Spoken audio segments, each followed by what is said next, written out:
Hey guys, this is EckhartsLadder. Hello and welcome to another episode of Star Wars Factions Compared, the series where I look at 4 things, places, people, or weapons from Star Wars and try to figure out which one is best and worst. Today we'll be looking at 4 ships from Star Wars Legends and canon and trying to figure out, quite frankly, which one is the dumbest. Now, this will be a different analysis than we usually do. I've used the word dumb because it's purposefully open to interpretation. In today's video, instead of looking at how logical or powerful a specific ship is, I will instead be considering everything about it. Now, that can include its design and how functional it is, but also whether it makes sense within the Star Wars universe and whether I like the look of it, the way it's designed, etc, etc. Today we will be considering the Suncrusher, a starfighter slash superweapon used by the Galactic Empire, the First Order Dreadnought, the Galactic Alliance's MC-140, and the Republic's Fairwind, which was, I don't know, some type of cruiser, I guess. Anyway, let's get right into things and start with the Suncrusher. So the Suncrusher is a good example of a ship that is dumb, but is extremely powerful. If we were just talking about which one of these ships would lose in a fight, the Suncrusher would not be at the bottom. The Suncrusher is really emblematic of an issue a lot of people have with the Bantam era Star Wars Legends books, mainly that there were way too many super weapons and that the super weapons were too powerful. We get the Darksaber and the Galaxy Gun and the Suncrusher and the World Devastators and the Eye of Palpatine, and I'm gonna stop saying more because I don't want to have to edit this video forever. The Suncrusher was a nearly indestructible starfighter-sized superweapons which could destroy entire solar systems using small torpedoes. And yeah, that's ridiculously overpowered. My friend Corey is actually putting out a video today on how the Suncrusher's armor is the most OP thing in Star Wars, and you know what? He's completely right. The Suncrusher's quantum crystal armor is developed in the Maw installation, and its main property is the fact that it's completely indestructible. You can't destroy the Suncrusher. You can destroy the weapons that are attached to the outside, the mini laser cannons, but we also see the Suncrusher ram through Star Destroyers and come out unscathed. It goes within the Yavin gas giant and is completely recoverable, and it even survives a glancing shot from a prototype Death Star. Defensively, the Suncrusher is completely overpowered. There's no reason why everything in the Star Wars universe wouldn't be designed with this quantum crystalline armor. There's no reason why you wouldn't have a quantum crystalline Star Destroyer. It's just way too big of a leap in power, and that's saying nothing about the rest of the ship. The Suncrusher was extremely fast, extremely maneuverable, and armed, of course, with resonance torpedoes. You'd fire the torpedoes within the star, it would cause a sort of internal chain reaction, and the star would blow up, destroying the solar system around it. We see Kip Duron do this to the Karita system, killing billions in the process, and there's nothing you can do to stop the Suncrusher's torpedo once it hits. So just to summarize, we've got a starfighter with the power to destroy a solar system and which cannot be destroyed by conventional means. Very cool. Next up, we have the First Order Dreadnought. I've talked a lot about this ship on the channel. I don't want to overdo it here, so I'll just give you guys the highlights. I will say I have grown to like the Mandator 4 class a little bit more since The Last Jedi came out. I almost appreciate the brutalism, I guess, of the thing, but it's still sort of a boring design. It's essentially a flat ship with cannons on the bottom. The design is boring and uninspired, but it also, in my opinion, doesn't make a whole lot of sense. I get what they were going for, more World War II inspired technology, but I don't think you can have that at the expense of a ship that at least functions. The Mandator 4's greatest sin in terms of functionality is the fact that it only has dorsal defense cannons. There seems to be nothing protecting the large guns on the bottom. I mean, Poe Dameron really simply should have just flown under the Mandator and blown the orbital cannons up like that. And this assumption isn't just based on what we see in the movie, but actually confirmed by later sourcebook. Still, for me, the lack of functionality really illuminates how dumb the Battle of Crate is, more so than the ship itself. To me, the main issue is that this is another triangle ship and one that's brutally ugly. But let's move on and talk about the MC-140. This was the Mon Calamari cruiser used by the Galactic Alliance in the Star Wars Legacy era. First of all, the MC-140 does get some points sense for me because it looks really cool, but if you sort of examine the ship more, you'll find that from an in-universe standpoint, it doesn't make a lot of sense, at least how the Galactic Alliance used it. So, as I discussed in a prior video, the entirety of the MC-140's weapons are situated on this central blade, as is the ship's hangars, hence the designation for the MC-140 being the Scythe. The rest of the ship then is pretty much just an armored engine and reactor, and to me that doesn't make a lot of sense. If you look at the MC-140, you'll also see that most of the guns are locked forward in turrets with limited range of motion. So in three-dimensional space, you're basically making it so the MC-140 can really only hit enemies directly in front of it. The Essential Guide to Warfare even states that the Scythe is meant only for head-on attacks. The problem here is obvious. The MC-140 has to move its entire body to hit an enemy when it could have just placed those weapons across the hull like traditional Mon Calamari cruisers. This is a step back from pretty much every Mon Calamari design, at least in how it operated. A ship like this does have a place within fleets in a very specialized role. I mean, having some of these 140s in the middle of your formation, protected by other capital ships, both other cruisers and smaller anti-fighter ships, does make sense. But the GA relied on this as their largest capital ship and their all-around cruiser, and all of their ships really, or at least many of them, used similar scythes. What's more, the MC-140 is meant for speed. That speed, I think, is betrayed by having a ship that can only shoot directly forward. Why not make the MC-140 very heavy, make it slow, make it the middle of a formation that sort of anchors everything together, as the MC-140 was used by the GA?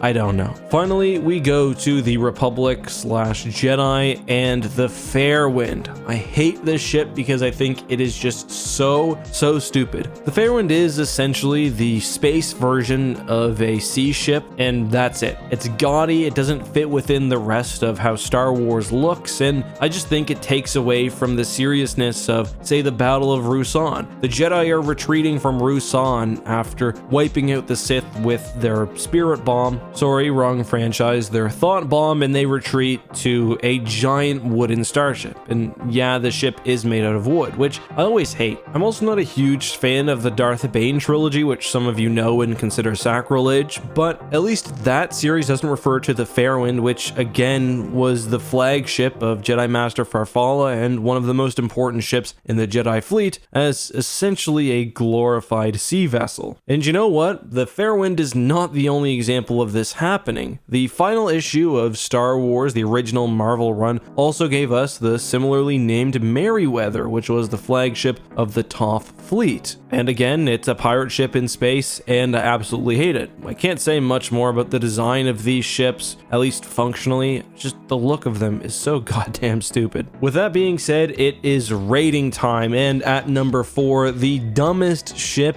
in Star Wars is, in my opinion, at least for the factions on this list, the Suncrusher. The Suncrusher looks fine, I guess. I've got no problem with that, but it's just so insanely overpowered and completely misses the mark for what Star Wars ships should be like, what power levels are like in Star Wars, that I can't help but just call it the dumbest ship in this list, at least. At number 3, we have the Fairwind and also the Merryweather because, come on, they're giant pirate ships. I don't like it at all. At number 2, we have the Mandator 4, and I think this might surprise some of you because I've been very critical of the Mandator in the past, but it's really the look of this ship that bothers me. It's kind of boring, it's kind of uninspired. For the main ship in a dramatic centerpiece, it should have been better, and there are good fan redesigns like the one made by E.C. Henry, which I personally think are more compelling and fit better with general First Order design principles. The fact that there's no guns on the bottom of the ship certainly is a weak point, but you'd expect the Dreadnought to be protected by starfighters anyway, and probably some smaller capital ships, and that's almost in line with the crappy design decisions we see from the First Order and Empire generally. That means that the least dumb ship on this list is the MC-140, which is very embarrassing for me because I actually made a video calling the MC-140 the dumbest ship in Star Wars. That was clearly an exaggeration. I'm going to change that to one of the dumbest ships in Star Wars. And you know, it is. If we're being a little overcritical, having all of the guns and many of them pointing forward on that central blade doesn't make a lot of sense, but it's Star Wars logic. That's what I'd expect from a ship in the Star Wars universe. The Scythe itself looks very cool, and I think it would even have a place within other fleets. The MC-140 Scythe could work with within the New Republic alongside other ships in a specialized role. So it's the least dumb and it gets the first spot. I probably could have done this list backwards, I don't know. Regardless, let me know what you thought of my choices. Let me know if there was a ship that you would have liked to see in this video. Did you like the ones that I did choose? Do you like when I mix legends and canon? Let me know all of that and more down below. Until next time guys, have a good one, be safe, and may the Force be with you.